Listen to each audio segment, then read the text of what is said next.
जय श्री कृष्ण। राधे राधे। हम सभी लोग नवरात्रि के 9 दिन का जगराता बड़ी ही प्रसन्नचित भाव से हम सभी लोगों ने किया। इसी की एक कड़ी में हम सभी लोग आज एकादशी के व्रत की कथा को श्रवण करेंगे। अश्विन के शुक्ल पक्ष में किस नाम की एकादशी होती है?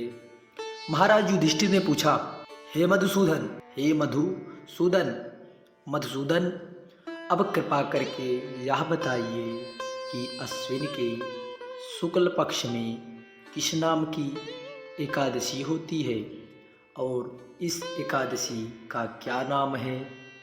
इस एकादशी के व्रत करने वालों को क्या फल मिलेगा? इसका क्या महत्व है और इसकी क्या विधि है? हमें यह सब विस्तार से बताने की कृपा करो। भगवान श्री कृष्ण बोले, प्रिय भक्तगणों, यह एक बहुत ही दुर्लभ कथा है जो कि अश्विन शुक्ल पक्ष के पड़ने वाली एकादशी है। अश्विन के शुक्ल भगवान श्री कृष्ण बोले, राजन, अश्विन के शुक्ल पक्ष में जो एकादशी होती है वह पापांकुशा के नाम से विख्यात है। वह सब पापों को हरने वाली तथा उत्तम है। एक दिन संपूर्ण मनोरथ की प्राप्ति के लिए मनुष्यों को स्वर्ग और मोक्ष प्रदान करने वाली पद्मनाभ संज्ञक मुझ वासुदेव का पूजन करना चाहिए। जितेंद्रिय मुनि चिरकाल तक कठोर तपस्या करके जिस फल को प्राप्त करते हैं वह उस दिन भगवान गरुड़ ध्वज को प्रणाम करने से ही मिल जाता है। पृथ्वी पर जितने तीर्थ और पवित्र देवालय हैं उन सब के सेवन का फल भगवान विष्णु के नाम संकीर्तन से मनुष्य कर लेता है। जो शारंग धनुष धारण करने वाले सर्वव्यापक भगवान जनार्दन की शरण में जाते हैं उन्हें कभी यमलोक की यातनाएं नहीं भोगनी पड़ती। प्रिय भक्तगणों, आप इस कथा को बड़े ही प्रसन्नचित भाव व ध्यान लगाकर अवश्य सुनिए। या पापों को हरने वाली पापांकुशा एकादशी है। यदि अन्य कार्य के प्रसंग से भी मनुष्य एकमात्र एकादशी को उपवास कर ले तो उसे कभी यम यातना नहीं प्राप्त होती। जो पुरुष विष्णु भक्त होकर भगवान शिव की निंदा करता है वह भगवान विष्णु के लोक में स्थान नहीं पाता है, उसे निश्चय ही नरक में गिरना पड़ता है। इसी प्रकार यदि कोई शैव या पशुपत होकर भगवान विष्णु की निंदा करता है तो वह घोर रौरव नरक में डालकर तब तक पकाया जाता है जब तक कि 14 इंद्रियों की आयु पूरी ना हो जाती। यह एकादशी स्वर्ग और मोक्ष प्रदान करने वाली, शरीरों को निरोग करने वाली तथा सुंदर स्त्री, धन, मित्र देने वाली है।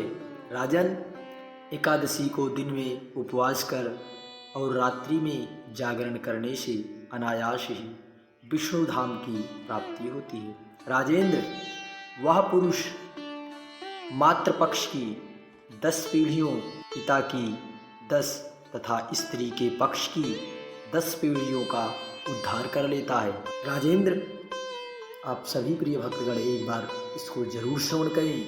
वह पुरुष मातृ पक्ष की 10, पिता की भी 10 तथा स्त्री के भी 10 पीढ़ियों का उद्धार कर लेता है। एकादशी व्रत करने वाले मनुष्य दिव्य रूपधारी चतुर्भुज भगवान गरुड़ की ध्वजा से युक्त, हार से सुशोभित हो और पीताम्बरधारी होकर भगवान विष्णु के धाम जाते हैं। अश्विन के शुक्ल पक्ष में पापांकुशा एकादशी व्रत करने मात्र से ही मनुष्य सब पापों से मुक्त हो श्री हरि के लोक में जाता है। जो पुरुष स्वर्ण, तिल, भूमि, गौ, अन्न, जूते, छाते का दान करता है, वह कभी यमराज को नहीं देखता। नृपश्रेष्ठ दरिद्र पुरुष को भी चाहिए कि वह यथाशक्ति स्नान आदि क्रिया करके अपने प्रत्येक दिन को सफल बनावे। जो हो स्नान, जप, ध्यान और यज्ञ आदि पुण्य कर्म करने वाले हैं, उन्हें भयंकर यातना नहीं देखनी पड़ती। लोक में जो मनुष्य दीर्घायु, धनाढ्य, कुलीन और निरोगी देखे जाते हैं, वे पहले के पुण्यात्मा हैं। पुण्यकर्ता पुरुष ऐसे ही देखे जाते हैं। इस विषय में अधिक कहने से क्या लाभ। मनुष्य पाप से दुर्गति में पड़ते हैं और धर्म से स्वर्ग में। राजन, तुमने मुझसे जो पूछा था उसके अनुसार पापांकुशा का महत्व मैंने वर्णन किया। हम सभी प्रिय भक्तगणों से भी आग्रह व निवेदन करेंगे कि आप सभी लोग इस व्रत की कथा को अवश्य सुनिए, क्योंकि व्रत की कथा को सुनने मात्र से ही पापों का क्षय हो जाता है और हम सभी पर भगवान श्री हरि, भगवान भूत भावन भोलेनाथ की कृपा बनी रहती है। इसलिए एकादशी के व्रत की कथा को हम सभी को बड़े प्रसन्नचित भाव से श्रवण करना चाहिए।